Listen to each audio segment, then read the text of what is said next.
Hello and welcome. You're watching Business Today Television. I'm Sakshi Batra, and on this special edition, our focus is going to be on the real estate sector and the soaring prices that you've been witnessing, the outlook there is, and whether this is the right time to look at real estate as an investment option as well.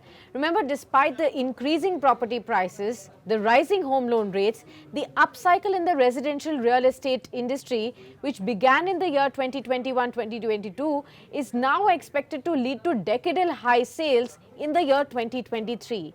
On D Street as well, investors are betting big on the boom, with the Nifty Realty Index now trading at a 15-year high level as well. To understand what is the outlook on the real estate sector, the soaring prices, and whether this is the right time for you to look at real estate as an investment option, joining in is a very special guest with me. Ashwinder R Singh, the CEO of Residential Bhartiya Urban and co-chairman of the CII Committee on Real Estate, now joins in. Welcome, sir, and thank you so much for taking the time out for this discussion. Let me first begin by saying that the real estate space is clearly buzzing, and we all can see that. There's news every now and then that builders are seeing highest ever quarterly booking values. They're achieving pre-sales guidance right ahead of expectations, selling flats on day one on project launches as well. And the news that is now giving us some kind of a concern is the soaring prices. The news reports that we woke up to this morning were that even in Delhi NCR, especially in places like Gurgaon, the circle rates are shooting up, especially for the high demand areas as well. So let me first begin by understanding from you, are you also seeing that happen, not just in Delhi NCR, but across India, the soaring prices along with the demand? Thank you, Sakshi, for getting me on the show. And you have a very pertinent topic to discuss. Yes, this trend is prevalent across the country, whether it is Delhi NCR, whether it is Mumbai, Pune, Bangalore, Hyderabad. All the top 7 cities are looking at this trend. The absorption is at an all-time high. Capital values are at an all-time high. And the good part is that it is the end user that is propelling the demand. So it is not a very speculative environment. And that is why this seems to be a very sustainable trend that is going to be there in the real estate industry. People are looking at buying their own home, not just as a mere investment asset class, because gone are the days when you can discuss that whether you should invest in equity, gold, or real estate. When it comes to your home, it has become an important asset class. People are buying it to stay there. And after all that went through during the pandemic, people are looking at larger homes, and that is why the overall demand of homes, there was a recent report, overall demand of homes which are more than 1 crore for the first time is much higher than the demand of affordable homes. So yes, this is a very unique trend which is there, and it seems to be continuing. It seems to be continuing. I'll get down to the demand even going forward, but let's stick to the prices for now.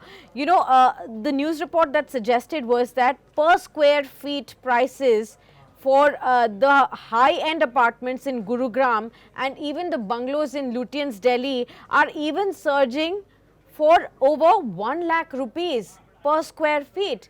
That actually means that in Gurugram, say for instance, a flat of 10,000 square feet at the Camellias in the DLF in Millennium City's Golf Course Road is now over 100 crore rupees. A flat selling for 100 crore rupees in Gurugram. Is this for real? And why such a sudden burst? Because this same flat for 10,000 square feet just about a few months ago was priced at around 60 crore rupees. Just within sudden few months, why has the prices soared so much? So just to put it in perspective, you're right that 65 odd crore was a bare shell apartment, and this apartment that we are all talking about, which is in news, is a fully furnished apartment. So you can, kind of put a markup of another 20%. But yes, the price is 1 lakh rupee a square feet for this particular apartment. And you need to understand about this particular segment, because you mentioned about Lutyens, Delhi, golf links, and now comparing it within Camellias or a Magnolias or a Aralias. That is how it started. So this particular segment is a segment which is very status conscious. And if you look at the latest report, in India itself, there are more than 25,000 people who have a net worth of $125 million dollars or more. Now, the issue is that they are looking at buying these properties obviously for end use, but they also want to stay in a particular ecosystem where there are very similar profile of people staying there. And within that particular ecosystem, if you look at Camellia, there are a total of 429 apartments of Camellia. And now in that case, the supply is limited, and the person who has to buy that home has already thought of it, that they are going to buy it and come buy a Camellias. It is like an iPhone. If somebody has decided to buy an iPhone, he's going to buy an iPhone irrespective of the price. So there is a limited supply. Obviously, it's only 420 apartments, and there are people who can afford it. The beauty is that these are these kinds of residential societies which cannot be replicated.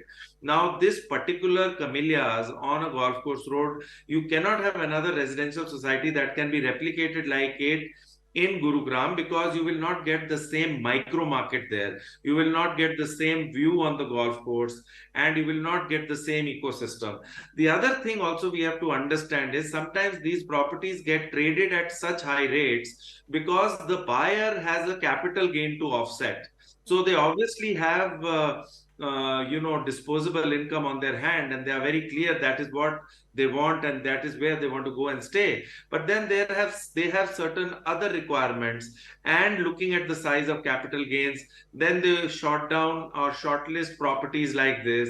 And yes, if you look at Lutyens, if you look at golf links, if you look at these properties in Gurugram, these are such neighborhoods which attract a particular target segment who are looking at these kind of ecosystems and are ready to pay any amount of price. And they don't look at per square feet price. They look at box pricing. So they have a budget, and if that particular property is fitting into that budget, they go ahead and they buy it.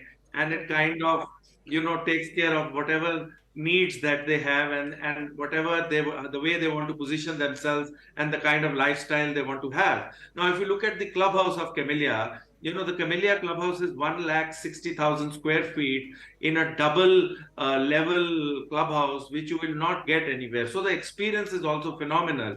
Many people used to tell me that, sir, you should go and see that clubhouse because it's like a Oberoi hotel, kind of transported into that place. So there are certain things that are given to these people who are very clear what they want and how they want to be perceived in the society. So that's how it is. They don't look at per square feet prices.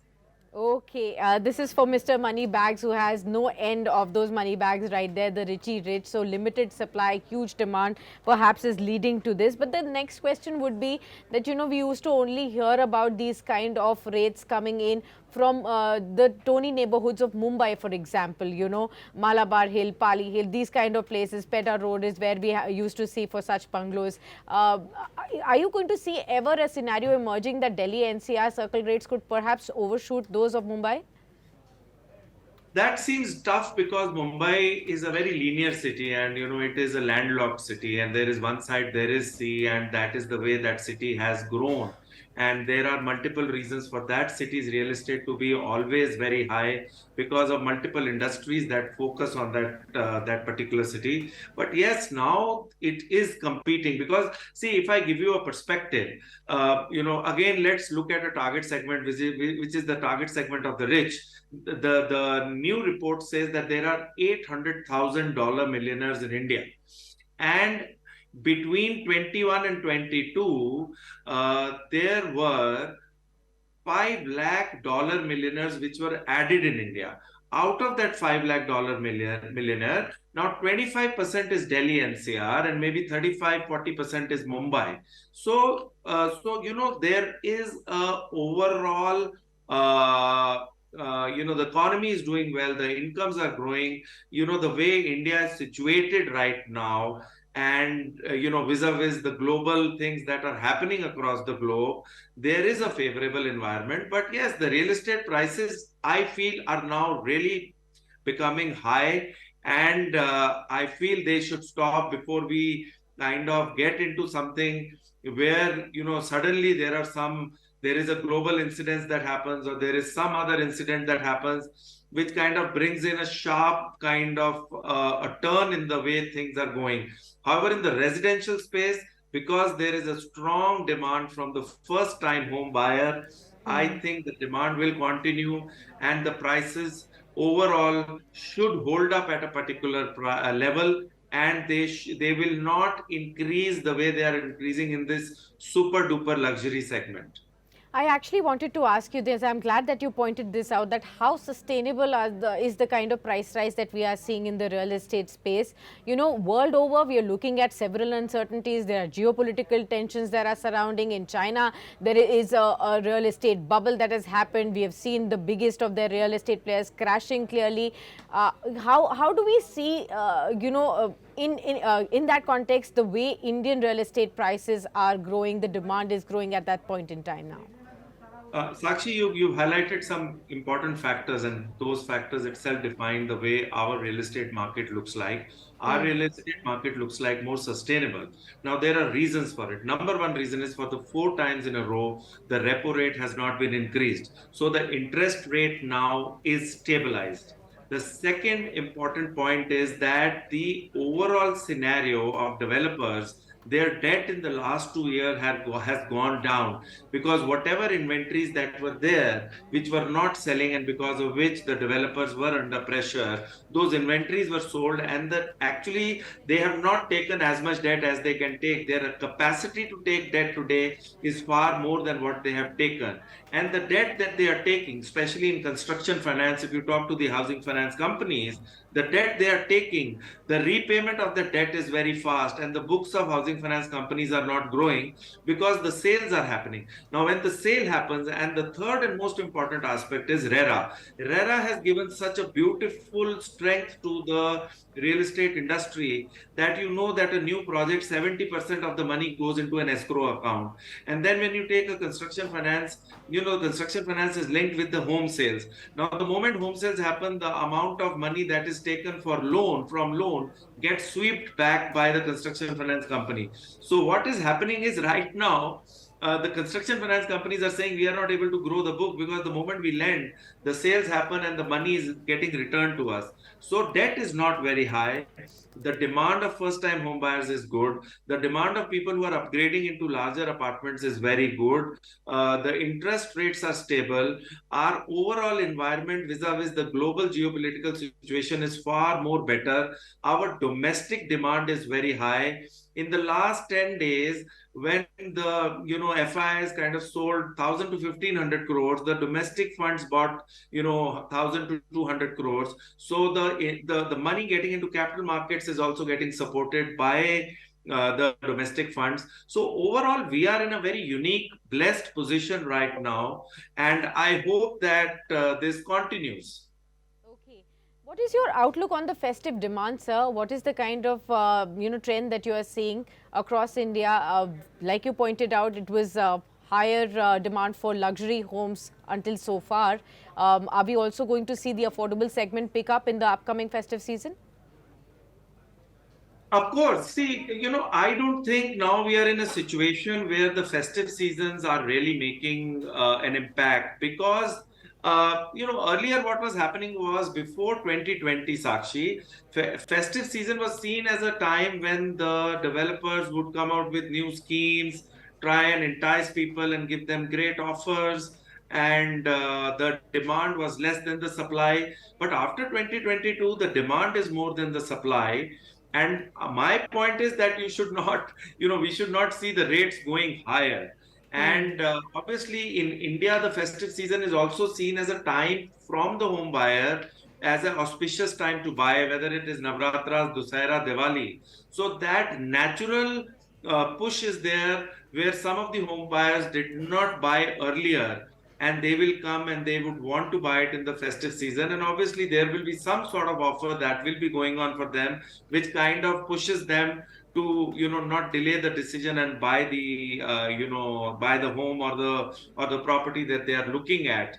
My current thing is that the supply is lesser than the demand, and as you rightly said, the moment launches are happening, the launches are getting sold in a very quick, swift manner.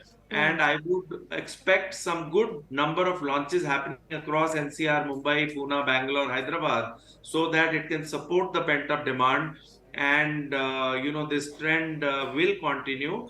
Obviously, the festive season will give some support and it will only act as a catalyst, because overall the scenario is that the demand is handsome, and this kind of scenario will remain for another 2 3 years. People are saying 4 5 6 years, but I'm saying that yes, a minimum of 2 3 years, this kind of environment where demand is robust Okay. and is more than the supply will continue in the real estate sector, especially the residential sector. Okay, what would you really suggest the buyers right now who've been sitting on the fence, waiting for some kind of a conducive environment at this point in time, for rate reduction to happen, perhaps prices to cool off a little bit? What would you suggest to them? Those of buyers who are looking for their own properties where they want to reside themselves, or for those who want to just invest in as a investment opportunity in real estate now? See, what is happening is on the investment side, Sakshi, if I give you an example of Bangalore, currently Bangalore, the rental yields are anywhere between 3 to 6%, even higher, depending on the micro market that we are talking about. If you talk of an integrated township like the one that I work in and I lead, we have a rental yield of anywhere between 6 to 8%. So the investors can easily look at buying residential in areas where the rental yield is good. The home buyer needs to be very clear. My cheat sheet for the home buyer is very clear. You should please choose your channel partner very carefully. You should choose the developer very carefully. You should know the track record of the developer. You should personally go and visit the site. You should understand whether you want to shift in immediately or you want to shift after 2 3 years. Please figure out how much rent you are doing. You are already paying if you are in a rental accommodation, and if you want to buy an under construction property, what kind of EMIs you will pay. Obviously, in under construction properties, in the initial first 2 years, your EMIs are less, so you can kind of handle your rental EMI as well as your rentals as well as your EMI. Very important that you choose the location carefully. These days, infrastructures are improving. If you get a larger home and you have to go towards the outskirts of the city, and that part is well connected, for example, Hyderabad, people are going towards outside of the city because the